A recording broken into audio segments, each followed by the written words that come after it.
Friends, आज की इस वीडियो में मैं आप सभी लोगों के साथ बहुत ही पावरफुल टेक्निक शेयर करूंगी और साथ ही अपना पर्सनल एक्सपीरियंस भी शेयर करूंगी। फ्रेंड्स, अगर आप बहुत ही फास्टली अपनी विश को पूरा करना चाह रहे हैं तो इससे बेस्ट लॉ ऑफ अट्रैक्शन की कोई टेक्निक नहीं है। फ्रेंड्स, इस टेक्निक में आप सिर्फ 5 दिनों के अंदर अपनी कोई से भी विश को पूरा कर सकते हैं। यह लॉ ऑफ अट्रैक्शन की सबसे पावरफुल और बेस्ट टेक्निक है। फ्रेंड्स, इस टेक्निक का नाम है 5x55 मैनिफेस्टेशन टेक्निक। यह लॉ ऑफ अट्रैक्शन की सबसे कम टाइम पीरियड के लिए की जाने वाली अफर्मेशन की प्रैक्टिस है। इस टेक्निक को आपको सिर्फ 5 दिनों तक करना होगा और आप मेरा यकीन नहीं मानेंगे, आप अपनी लाइफ में बहुत बड़ी चेंज को देख सकते हैं और अपनी लाइफ को बदल सकते हैं। फ्रेंड्स, इस टेक्निक में आपको अपनी विश को एफर्मेशन देनी है जैसे आप उसको अपनी लाइफ में ऑलरेडी पा चुके हैं, आपको वह चीज़ ऑलरेडी मिल चुकी है। फ्रेंड्स, नंबर 1 पर आपको यह क्लियरली डिसाइड करना है कि मुझे क्या चाहिए है, क्या आपकी विश है, क्या आपकी इच्छा है, आप अपने जीवन में किस चीज़ को आकर्षित करना चाह रहे हैं। यह पिक्चर आपके माइंड में एकदम क्लियर होनी चाहिए। और सेकंड, कि मैं उस एफर्मेशन को कैसे बनाता हूँ, मैं कैसे लिखता हूँ। फ्रेंड्स, एफर्मेशंस को कैसे राइट करते हैं, इस टॉपिक पर मैं बहुत ही जल्दी एक प्रॉपर वीडियो लाऊंगी जिसमें आप कैसे अपने एक्स को अपनी लाइफ में वापस पा सकते हैं, कैसे अपने मनपसंद ड्रीम हस्बैंड और ड्रीम वाइफ को अपनी लाइफ में अट्रैक्ट कर सकते हैं, अपनी ड्रीम जॉब को कैसे लें, मनी को मैनिफेस्ट कैसे करते हैं। इन सभी टॉपिक्स पर अगर आप डिटेल वीडियो चाह रहे हैं तो मैं आपको प्रोवाइड कर दूंगी, पर इसके लिए आपको कमेंट्स में मुझे बताना पड़ेगा कि आप एफर्मेशंस के टॉपिक पर वीडियो चाह रहे हैं। फ्रेंड्स, 5x55 मैनिफेस्टेशन टेक्निक में आप अपनी विश को प्रेजेंट टेंस और बहुत ही सिंपल लाइन में अपनी विश को लिख सकते हैं। इस टेक्निक में आपको 5 डेज तक सेम एक ही विश को एक ही कॉपी या डायरी में लिखना है और वो भी लगातार 5 दिनों तक बिना स्किप किए। जैसे कि फ्रेंड्स, आप लिख सकते हैं, मेरी प्रिया के साथ शादी हो गई है और हम दोनों बहुत ही हैप्पी हैं, हमारी फैमिली भी बहुत ही हैप्पी है। ऐसे ही आप अपने ड्रीम हस्बैंड का नाम लेकर उनको अपनी लाइफ में मैनिफेस्ट कर सकते हैं। फ्रेंड्स, इस टेक्निक को करते टाइम आपको अपनी फीलिंग्स और इमोशंस के साथ ही अपनी विश को लिखना है। उतना ही आसान होगा आपको इस टेक्निक को इम्प्लीमेंट करना। फ्रेंड्स, एफर्मेशन को लिखना बहुत ही आसान है जो कि मैंने आपको बता दिया है। आप इस टेक्निक को हर रोज सुबह लिख सकते हैं क्योंकि फ्रेंड्स, मॉर्निंग के टाइम एफर्मेशन को लिखना बहुत ही इफेक्टिव होता है।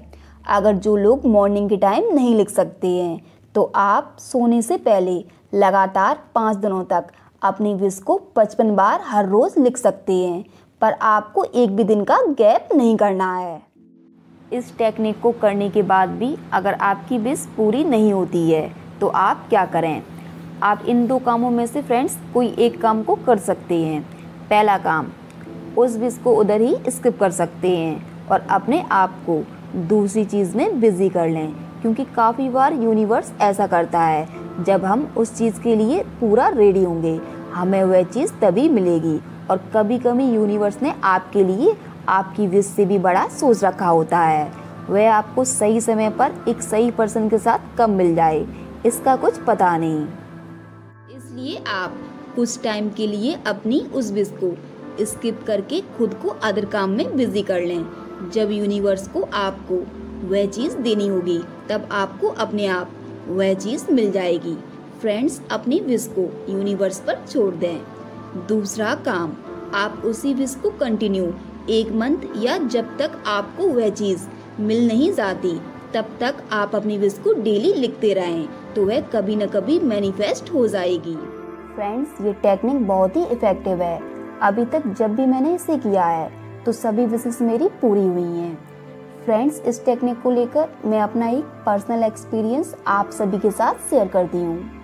5x55 मैनिफेस्टेशन टेक्निक से मैंने अपनी स्कॉलर को मैनिफेस्ट किया था ग्रेजुएशन फर्स्ट ईयर और सेकेंड ईयर में, तो दोनों ही साल का मेरा पूरा स्कॉलरशिप आ गया था, जबकि मेरे अदर फ्रेंड और क्लासमेट में किसी का भी स्कॉलर नहीं आया था। तो मैं समझ गई थी कि इस मैजिकल टेक्निक का ही कमाल है, तभी सिर्फ मेरा ही स्कॉलर आया है और अदर किसी बच्चे का नहीं आया था। लेकिन तीसरी बार इस टेक्निक का यूज़ करने के बावजूद भी मेरे अकाउंट में स्कॉलर का एक भी रुपये नहीं आया।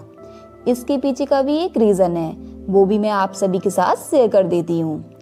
थर्ड ईयर के टाइम पर मैंने इस टेक्निक से स्कॉलर तो मैनिफेस्ट किया था, बट मैंने अपनी विश को सिर्फ 4 दिनों तक ही लिख पाई थी। 5वें दिन में बैंक गई हुई थी, तो उधर इतनी तेज़ बारिश हो रही थी जिसके कारण मैं घर वापस नहीं लौट पाई थी। अब काफ़ी लोग कहेंगे कि दीदी आप क्या रात में बैंक में ही सो गई थी, वापस अपने घर नहीं आई। नहीं, ऐसा नहीं है। मैंने आपको अपनी पूरी स्टोरी सुना दे रही हूँ कि आपको भी ये गलती नहीं करनी है जो गलती मैंने की थी, नहीं तो आपकी भी विश मेरी जैसे पूरी नहीं होगी। मेरे साथ ना मेरी मौसी की लड़की भी गई हुई थी और बैंक से मेरा घर है ना काफ़ी दूर है और मेरी मौसी का घर काफ़ी पास में है। तो भैया बोले कि इतनी तेज़ बारिश हो रही है, तुम भीग जाओगी, तुम्हें फीवर आ जाएगा, इसलिए तुम मेरे साथ मेरे घर पर चलो। जबकि मैंने बहुत मना किया कि भैया मैं अपने घर पर जाऊंगी, मेरा जाना बहुत इंपॉर्टेंट है, आज मुझे बहुत ज़रूरी काम है। लेकिन वो नहीं माने और मुझे ज़बरदस्ती अपने घर पर ले गए। इसलिए मेरा थर्ड ईयर के टाइम पर स्कॉलर नहीं आ पाया था, क्योंकि मैंने अपनी विश को 4 दिनों तक ही लिख पाई थी। 5वें दिन में अपनी विश को नहीं लिख पाई थी। इसलिए आपको भी फ्रेंड्स ये गलती नहीं करनी है, नहीं तो आपकी भी विश मेरी जैसी पूरी नहीं होगी। और अब मैंने अपनी मास्टर्स की डिग्री में भी इस टेक्निक से स्कॉलरशिप को मैनिफेस्ट किया था, तो वह भी मेरा परसों मैसेज आ गया, जबकि मुझे बिल्कुल भी पता नहीं था कि मेरा स्कॉलरशिप फिर से आ गया है। जब मैंने फ़ोन में मैसेज चेक किया तो देखा सच में मेरा स्कॉलरशिप आ गया है। तब मैं बहुत ही खुश हुई। मैंने यूनिवर्स और महादेव को दिल से थैंक्स बोला। आप सभी लोग ज़रूर बोलेंगे कि दीदी क्या आपने सिर्फ स्कॉलरशिप को ही मैनिफेस्ट किया था? तो देखो, मैंने बहुत सारी चीज़ें मैनिफेस्ट की थी, तो मैं एक ही वीडियो में अपनी सारी स्टोरी को नहीं सुना सकती हूँ। अगर आप सुनना चाहते हो तो कमेंट्स में बता दो, मैं इसके लिए अपनी एक प्रॉपर वीडियो बना दूँगी। अब ऐसा भी नहीं है कि सिर्फ स्कॉलरशिप को ही मैनिफेस्ट कर सकते हैं। आपको जो चाहिए, आपकी जो विश हो, आपको सब कुछ 5x55 टेक्निक से अपनी लाइफ में उसे आकर्षित कर सकते हैं। फ्रेंड्स, ये थी 5x55 मैनिफेस्टेशन टेक्निक। अगर आपका कोई डाउट या क्वेश्चन है इस टेक्निक को लेकर तो आप हमें कमेंट्स में पूछ सकते हैं। अगर आपको हमारी ये वीडियो पसंद आई है तो please like, share and subscribe this YouTube channel.